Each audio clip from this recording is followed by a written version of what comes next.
Olá pessoal, vamos continuar falando sobre o primeiro método, fazer um resumão aqui para que nós possamos entrar agora no segundo método. Nós vimos que no primeiro método nós aplicávamos para sistemas de primeira ordem ou típicos de primeira ordem. Isso significa o quê? Aquele sistema que tinha uma característica de que quando eu aplicava uma entrada do tipo degrau em malha aberta, a variável de processo tinha o seu valor, que ia aumentando, aumentando, aumentando, até chegar um tempo que ela estabilizava.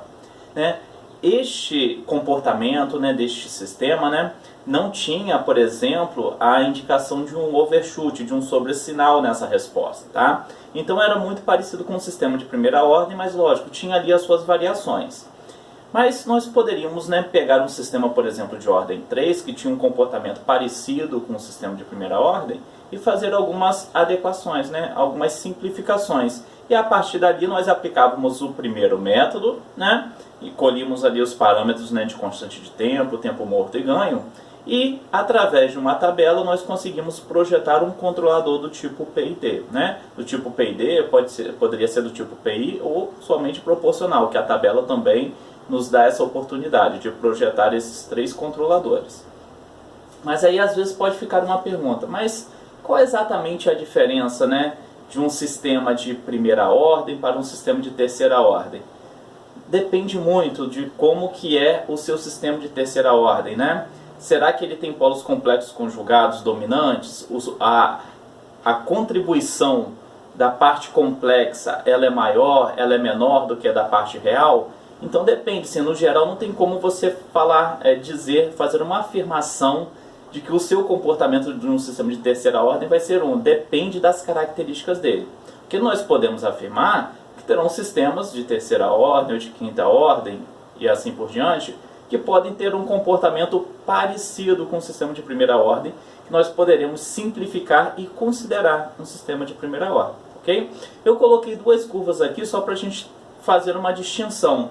Um sistema de primeira ordem, que é esta curva em azul, ela, quando ela parte, ela começa a responder, ela tem ali um trecho que é um pouco mais linear na partida.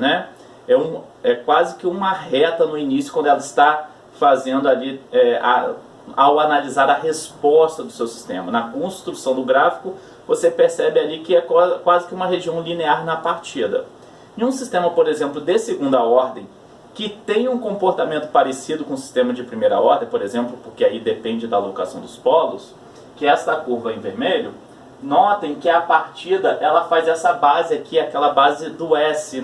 No OGATA fala para sistemas que tem uma resposta e o seu gráfico tem ali a curva parecida com S. E quando ele fala nisso, nessa curva parecida com S, é esta saída aqui, ó. Então ele demora um pouquinho mais a sair para começar a subir.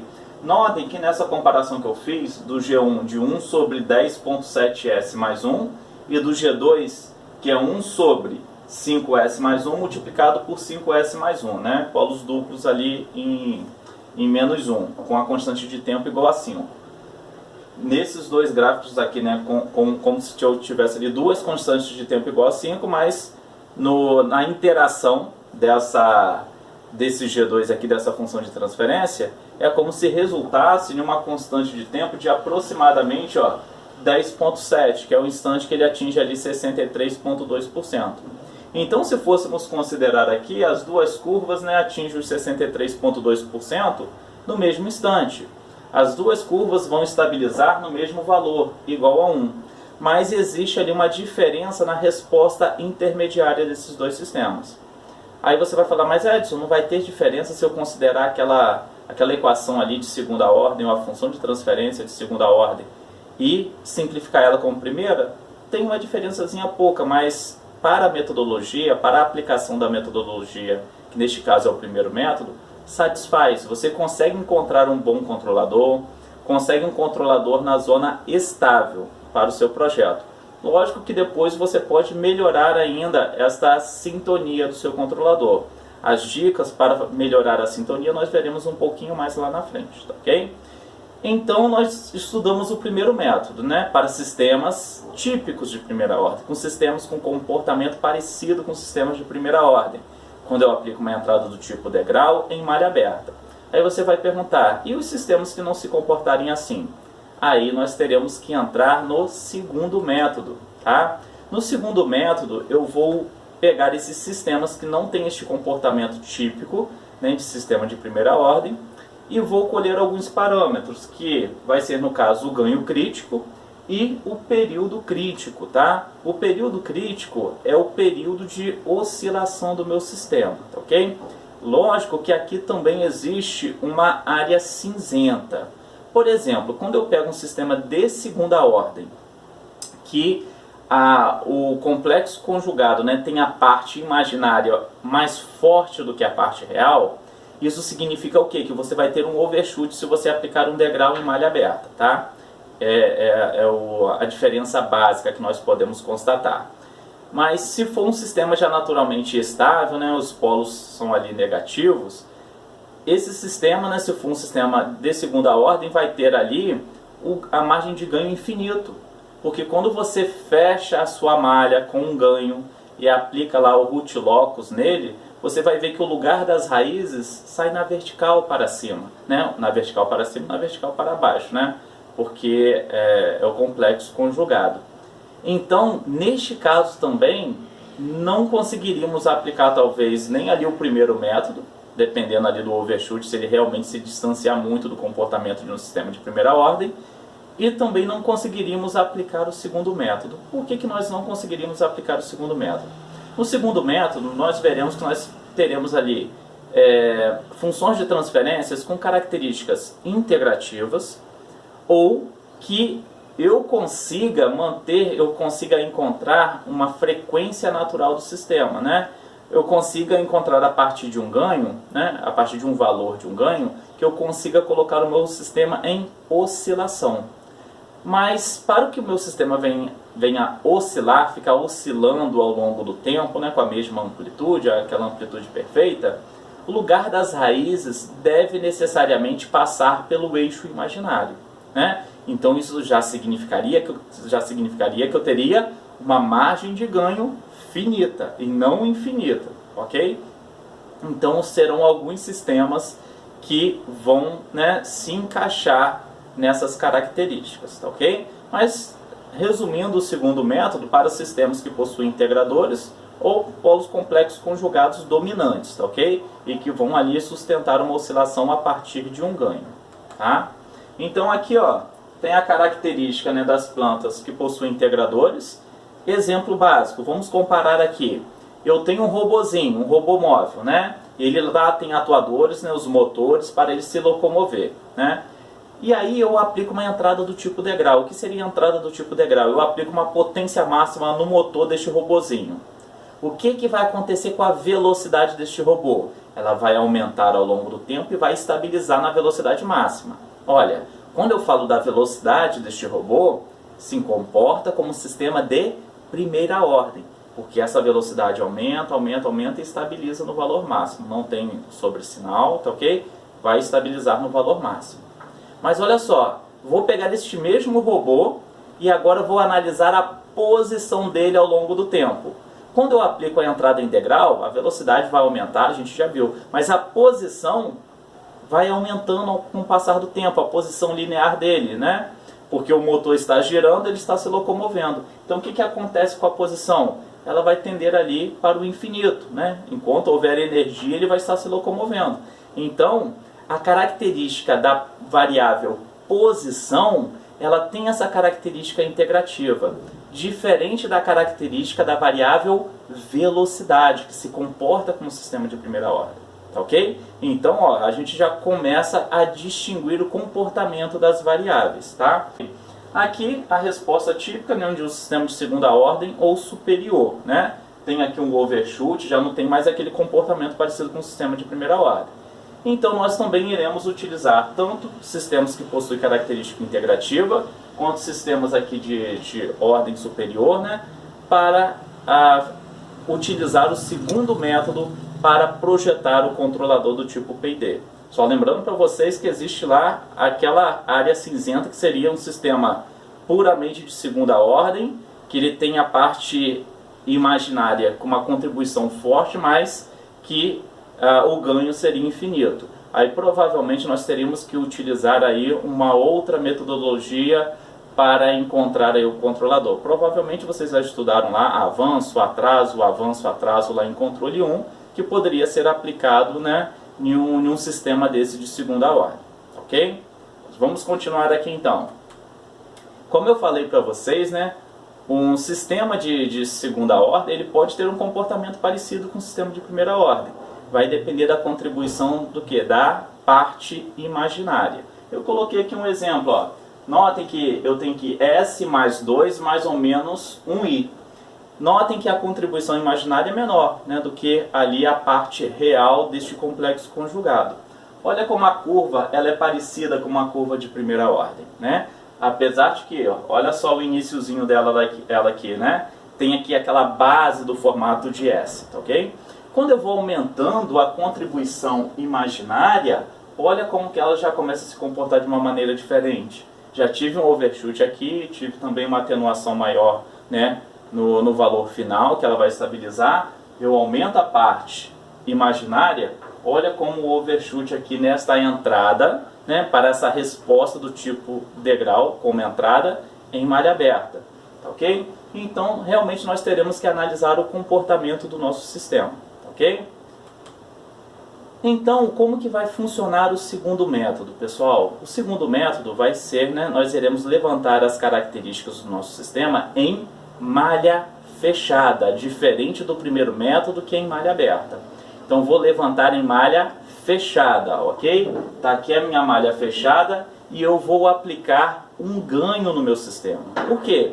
Eu quero encontrar um ganho específico para fazer este sistema oscilar com a entrada do tipo degrau que eu estou aplicando nele, ok? Só lembrando para vocês que quando eu fecho a malha, eu consigo fazer análise do lugar das raízes do meu sistema.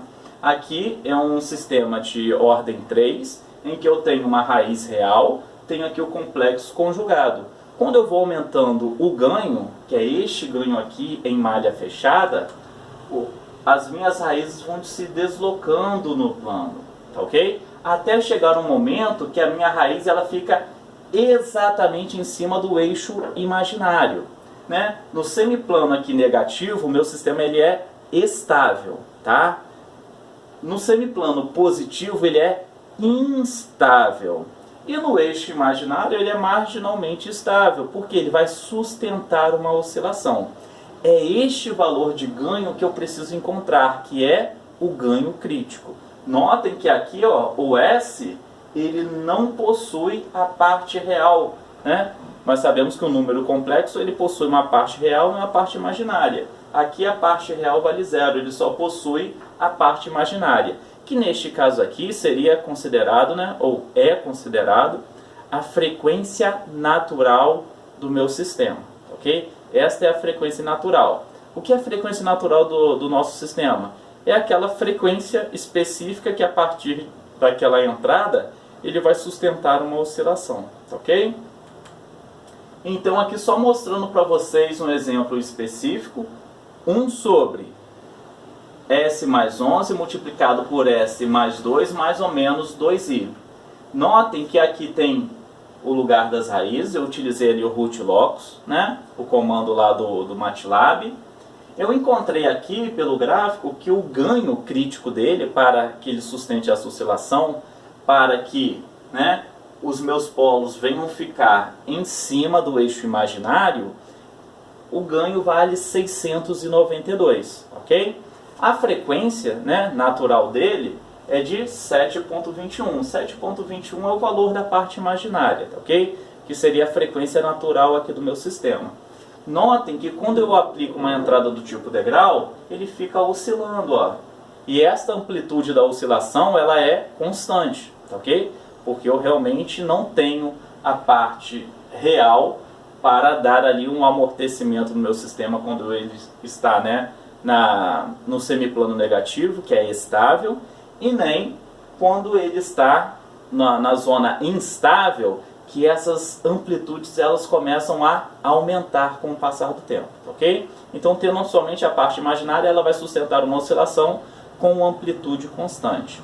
Aqui, eu apliquei um degrau em malha aberta. Vocês podem notar que não se comportou como um sistema de primeira ordem, porque eu tive aqui ó, um overshoot antes dele estabilizar, ok? Então são as diferenças que nós conseguimos aí identificar no nosso sistema.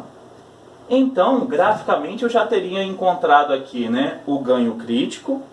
E se eu tenho a frequência natural do meu sistema, né, eu consigo encontrar o período crítico. Só lembrando para vocês que a frequência angular, neste caso aqui, é igual a 2π sobre período. Se eu quero encontrar o período crítico, basta pegar 2π e dividir pela frequência crítica, ok? Que eu consigo encontrar o período. O que é o período? É o tempo entre dois picos consecutivos no comportamento oscilatório do meu sistema, tá ok? Eu preciso encontrar este período aqui, ó, tá ok? Que é o chamado período crítico. Uma vez que eu tenho o ganho crítico e o período crítico, eu vou consultar a tabela desenvolvida pelo Ziegler e Nichols, né, lá naquele paper de 1942, e vou projetar o meu controlador. Vai ser só do tipo proporcional, proporcional integrativo ou o proporcional integrativo derivativo.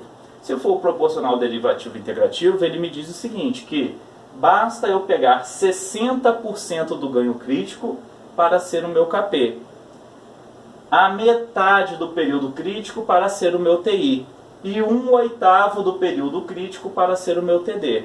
Olha que é interessante, ele só está pegando 60% do ganho crítico, ok? 60% do ganho crítico, com toda certeza, vai nos informar aqui, vai nos dar a garantia que o nosso sistema está por aqui, ó, na zona estável, ok? Então ele está dentro da estabilidade, ok? Um valor acima do ganho crítico, ele já estaria aqui, ó, nessa zona de instabilidade. Lógico que como ainda tem a contribuição derivativa e integrativa, você às vezes pode estar um pouco antes do ganho crítico, com o valor de Kp, e o seu sistema já está instável, porque o derivativo integrativo também vai contribuir para essa instabilidade. Eles também vão mexer com o lugar das raízes, tá ok? Mas isso só falando em ganho crítico para a gente ter essa percepção, ok? Então, tenho a minha tabelinha, consigo projetar o meu controlador do tipo PID, ok? É o básico aí para vocês conseguirem distinguir, né, a diferença entre o primeiro método e a diferença entre o segundo método que nós iremos aplicar. Vamos para o exemplo?